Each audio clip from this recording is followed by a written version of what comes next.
നിങ്ങളെ നിപ്പോട്ടിസം എന്ന് പറഞ്ഞ വാക്ക് കേട്ടിട്ടുണ്ടോ? നിപ്പോട്ടിസം, NEPOTISM എന്ന് പറഞ്ഞ സ്വജനപക്ഷപാതം എന്നൊക്കെ ഉള്ളതാണ് അതിൻ്റെ ഒരു അർത്ഥം. അത് നല്ലതാണോ ചീത്തയാണോ എന്നുള്ളതാണ് കേട്ടോ. ഞാൻ പറയും നല്ലതാണെന്ന് ചില കാര്യങ്ങളിൽ. കാരണം എന്താണെന്നറിയോ, ഈ പെട്ടെന്ന് അങ്ങോട്ട് നോക്കി എന്താണെന്നറിയോ, ഭയങ്കര വെയിൽ. ഇത് കണ്ടോ, നോക്കൂ, അടിക്കുന്ന വെയിൽ. ഇവിടെ 4:15 പുറത്തു പോയിരിക്കുകയായിരുന്നു. അപ്പോൾ വന്നപ്പോൾ ഇച്ചിരി ലേറ്റായി. പറഞ്ഞു വന്നത് നിപ്പോട്ടിസത്തിനെ പറ്റി പറയണമെന്ന് ഞാൻ വിചാരിച്ചു. ഇന്ന് മനോജ് കെ ജയൻ്റെയും ഉർവശിയുടെയും മകളുടെ ഒരു മനോജ് കെ ജയൻ ഒരു പത്രസമ്മേളനം നടത്തുന്നുണ്ട്. മകളുടെ ലോഞ്ചാണെന്ന് തോന്നുന്നു പുതിയ സിനിമയുടെ. അപ്പോൾ അതെങ്ങനെയാണ് നടന്നത്, അവർ വനിതയിൽ ഇൻ്റർവ്യൂ കൊടുത്ത കാര്യമൊക്കെ പറഞ്ഞിട്ടുണ്ട്. ഗൃഹലക്ഷ്മിയിലെ ഇൻ്റർവ്യൂ എൻ്റെ ഒരു ഫ്രണ്ടിൻ്റെ കടയായിരുന്നു അവരുടെ കോസ്റ്റ്യൂംസ് ചെയ്തത് കേട്ടോ. ദീപാലി എന്ന് പറഞ്ഞിട്ട് നിങ്ങൾ കണ്ടിട്ടുണ്ടാവും, എറണാകുളത്തുള്ളവർ കണ്ടിട്ടുണ്ടാവും. നമ്മുടെ ഇതിൻ്റെ ജസ്റ്റ് ഫ്രണ്ടിൽ, ലുലുവിൻ്റെ ഫ്രണ്ടിൽ അവിടെ കുറച്ച് ഫ്ലാറ്റ്സ് ഒക്കെ ഇല്ലേ, അതിൻ്റെ ഇപ്പുറത്തായിട്ട് വരും. ദീപാലിന്ന് വഴിക്ക് തന്നെ നമുക്ക് കാണാൻ പറ്റും ഇടതുവശത്ത് നോക്കിയിട്ടുണ്ടെങ്കിൽ. അപ്പോൾ അവരാണ് ഇവരുടെ കോസ്റ്റ്യൂംസ് ചെയ്തത്, ഉർവശിയുടെയും പിന്നെ മകളുടെ കേട്ടോ. കുറച്ച് നന്നായിട്ട് ചെയ്തിട്ടുണ്ട് ദീപ. അപ്പോൾ നിങ്ങൾ ആരെങ്കിലുമൊക്കെ ദീപാവലി വഴി പോകുന്നുണ്ടെങ്കിൽ കയറി നോക്കണേ. ചുരിദാറും സാരിയൊക്കെയാണ്. അപ്പോൾ അങ്ങനെ ഗൃഹലക്ഷ്മിയിലും ഒരു എഡ്ജ് കൊടുത്തു. ഇതൊക്കെ സാധാരണ ഒരു പെൺകുട്ടികളെയൊക്കെ ആണെങ്കിൽ ആരും അങ്ങനെ വകവയ്ക്കുമോ? ഗൃഹലക്ഷ്മി എന്നൊക്കെ ഒരു ഇൻ്റർവ്യൂ കിട്ടുക എന്നൊക്കെ പറഞ്ഞാൽ നല്ല പണിയല്ലേ, അല്ലെങ്കിൽ വനിതയിലൊക്കെ. അപ്പോൾ ഇത് രണ്ടും അവർ ചെയ്തു കൊടുത്തു. അങ്ങനെ കുട്ടിക്ക് കോള് വന്നു എന്നൊക്കെ പറയുന്നുണ്ട്.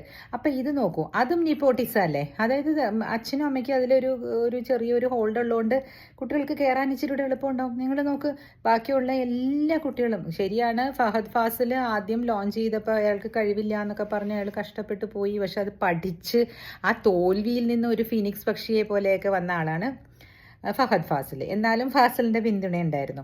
അതേപോലെ മോഹൻലാലിൻ്റെ മകൻ, പിന്നെ നമ്മുടെ ജയറാമിൻ്റെ മകൻ, മമ്മൂട്ടിയുടെ മകൻ, അവർക്കൊക്കെ ഒരു മകൻ ലേബൽ എന്തായാലും ഉണ്ടല്ലോ. അവർക്ക് കഴിവുണ്ട്, അതല്ല ഞാൻ പറയുന്നത്. കഴിവുണ്ടെങ്കിൽ പിന്നെ പിടിച്ചു നിൽക്കാൻ പറ്റും. കരുണാകരൻ്റെ മകൻ പൊളിറ്റിക്സിലേക്ക് കൊണ്ടുവന്നില്ലേ, കെ മുരളീധരനെ. പക്ഷേ അദ്ദേഹത്തിന് അത്രയും കഴിവില്ലായിരിക്കാം, ആ ലീഡറുടെ ഒരു കരിഷ്മയില്ലായിരിക്കാം. അതുകൊണ്ടായിരിക്കാം അത്രയും ഉയർച്ചയിൽ വരാതിരുന്നത്. ഇതുപോലെ കുറേ കാര്യങ്ങൾ നമ്മൾ ശ്രദ്ധിച്ചു നോക്കൂ. രാജീവ് ഗാന്ധിയുടെ മകൻ രാഹുൽ ഗാന്ധി, ശരി, അത് പറയുകയാണെങ്കിൽ അവരുടെ പരമ്പരാഗതമായിട്ട് അവർ വെച്ചേക്കല്ലേ അത് കോൺഗ്രസിൻ്റെ പദവി. അപ്പോൾ അതായത് ജവഹർലാൽ നെഹ്റുവിൻ്റെ മകള് ഇന്ദിരാഗാന്ധി കഴിഞ്ഞപ്പം രാജീവ് ഗാന്ധി അത് സഞ്ജയ് ഗാന്ധി മരിച്ചതുകൊണ്ട് കിട്ടിയതാണെന്ന് പറയപ്പെടുന്നു. അപ്പോൾ അങ്ങനെ കുറേ, രാജീവ് ഗാന്ധിക്ക് ശേഷം അദ്ദേഹത്തിൻ്റെ ഭാര്യ വന്നു, പിന്നെ അദ്ദേഹത്തിൻ്റെ മകൻ. അപ്പോൾ അവരുടെ കുടുംബത്തിൽ പിടിച്ചു വെച്ചിരിക്കുകയാണ് ഇതൊക്കെ തെറ്റാണോ ശരിയാണോ എന്ന് ചോദിച്ചിട്ടുണ്ടെങ്കിൽ ജീവിതം പോണ പോക്ക് കാണുമ്പോൾ ഇതൊക്കെ ശരി തന്നെയാണ്. നിപ്പോട്ടിസം എന്നൊന്നും പറയാൻ പറ്റില്ല. ഒരു ഡോക്ടർക്ക് ഒരു ഹോസ്പിറ്റലുണ്ട്, കണ്ണ് ഹോസ്പിറ്റൽ, ഞങ്ങളുടെ വീടിൻ്റെ അടുത്ത്. എൻ്റെ കൂടെ പഠിച്ചതാണ് കേട്ടോ, Lakshmi Mariam Tennyson. Luke hospital Perumbavoor, Luke memorial eye hospital. അമ്മയുടെ കാറ്ററാക്ട് ഒക്കെ ഇപ്പോൾ ഈ പ്രാവശ്യത്തെ അവിടെയാണ് ചെയ്തത്. കഴിഞ്ഞ പ്രാവശ്യം ഞാൻ മദ്രാസിലുണ്ടായിരുന്നു, അപ്പോൾ അമ്മ അവിടെ വന്നൊന്ന് ചെയ്തു. ഇപ്പോഴും ആങ്ങളെ അവിടെ ഉണ്ട്, എന്നാലും അമ്മയ്ക്ക് ഇപ്പോൾ പെരുമ്പാവൂരിന്ന് വീട്ടിൽ നിന്ന് യാത്ര ചെയ്യാനൊക്കെ ബുദ്ധിമുട്ടായതുകൊണ്ട് ഇവിടെയാണ് ചെയ്തത്, പെരുമ്പാവൂർ ചെയ്ത്. അപ്പോൾ അവിടെ ഞാൻ പറയാൻ വന്നാൽ അത് പുള്ളിയുടെ മകൻ, ടെന്നിസൺ ലൂക്കിൻ്റെ മകനാണ് അത് നടത്തുന്നത്, സലീം എന്ന് പറഞ്ഞിട്ട്. നന്നായിട്ട് പോകുന്നു.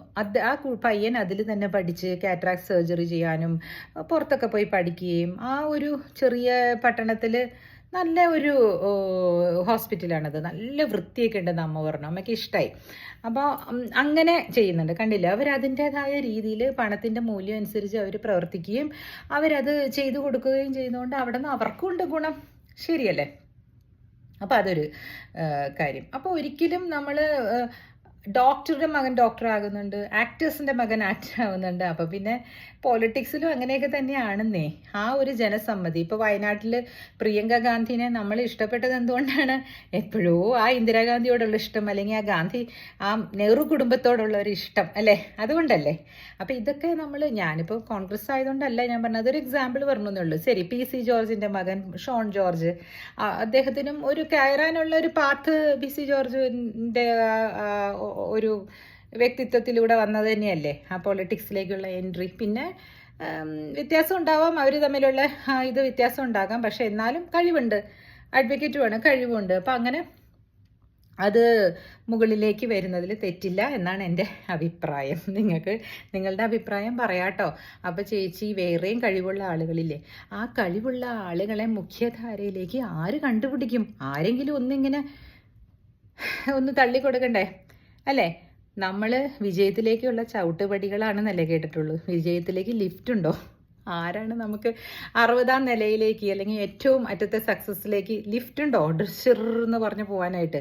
അത് ഇങ്ങനെയൊക്കെ ഉള്ള ആളുകൾക്കേ ഉള്ളൂ. അല്ലെങ്കിൽ എക്സ്ട്രാ ദക്ഷിണാശാലികളായിരിക്കണം, നമ്മുടെ ശശി തരൂറിനെയൊക്കെ പോലെ അല്ലേ? അദ്ദേഹത്തിന് അപ്പോൾ അതേപോലെയുള്ള വിദ്യാഭ്യാസം കിട്ടുകയും അദ്ദേഹം അതുപോലെയുള്ള സ്കൂളിലും കോളേജസിലൊക്കെ പഠിക്കുകയും പിന്നെ അതിനെ നല്ലപോലെ നർച്ചർ ചെയ്തെടുക്കുകയും ഒക്കെ ചെയ്തു. അതുകൊണ്ടാണ് ഞാൻ പറയുന്നത്, നമ്മളിങ്ങനെ ഇവിടെ ഇങ്ങനെ ഇരുന്നിട്ട് ഓ കണ്ടോ അവരുടെ മക്കൾക്ക് അത് കിട്ടുന്നു, അത് ശരിയാണോ എന്ന് ചോദിച്ചാൽ ശരി തെറ്റ് എന്നൊന്നുണ്ടോ? എങ്ങനെ ജീവിതം മുമ്പോട്ട് കൊണ്ടുപോകാൻ വേണ്ടിയല്ലേ എല്ലാവരും നോക്കുള്ളൂ, ശരിയല്ലേ അല്ലേ? അപ്പം നിപ്പോട്ടിസം ഉണ്ട് എന്ന് പറഞ്ഞിട്ട് നമ്മൾ കിടന്ന് അലറിയിട്ട് കാര്യമില്ല. വക്കീലിൻ്റെ മക്കൾ വക്കീലാകുന്നത്, അതായത് നല്ല ലോ ഫോംസ് ഒക്കെ ആയിരിക്കും, അത് നടത്തിക്കൊണ്ട് പോകാനായിട്ടൊരു വാരിസം ഉള്ളത് നല്ലതല്ലേ? തമിഴിൽ പറയുമ്പോൾ നെക്സ്റ്റ് ജനറേഷൻ. പരാശരൻ എന്ന് പറഞ്ഞിട്ടൊരു വലിയ വക്കീലുണ്ട്, ഞാൻ ഇതിനു മുമ്പും പറഞ്ഞിട്ടുണ്ട്. അയോധ്യ കേസൊക്കെ നടത്തിയത് റാമിന് വേണ്ടിയിട്ട്, ഡേറ്റിക്ക് വേണ്ടിയിട്ട് ഹാജരായാണെന്ന് പറഞ്ഞിട്ട് ചെരുപ്പ് ഉരിയിട്ട് നിന്നിട്ടാണ് അദ്ദേഹം ആർഗ്യൂ ചെയ്തത്. അങ്ങനത്തെ ഭയസായിട്ടുള്ള ഒരു വക്കീൽ ഇപ്പോൾ 90 വയസ്സിന് മുകളിലുണ്ട്, അത് എപ്പോഴും ജീവനോടെ ഉണ്ട്. അദ്ദേഹത്തിൻ്റെ ഓഫീസ് നടത്തുന്നത് അദ്ദേഹത്തിൻ്റെ മക്കളാണ്. ഇപ്പോൾ അത് എന്തുകൊണ്ടാണ്? അച്ഛൻ്റെ ആ പേര് മക്കൾ നിലനിർത്തുന്നു.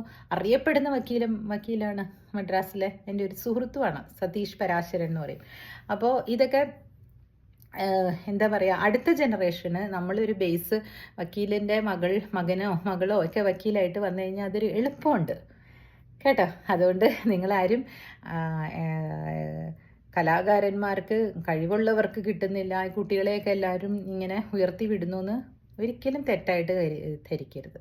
അവർക്ക് കിട്ടിയ ഒരു എഡ്ജ് അല്ലെങ്കിൽ അവർക്ക് കിട്ടിയ ദൈവത്തിൻ്റെ അനുഗ്രഹമാണ് അവരുടെ പൈതൃകമോ അവരുടെ അച്ഛനും അമ്മയൊക്കെ. അങ്ങനെ കരുതിക്കൂടെ?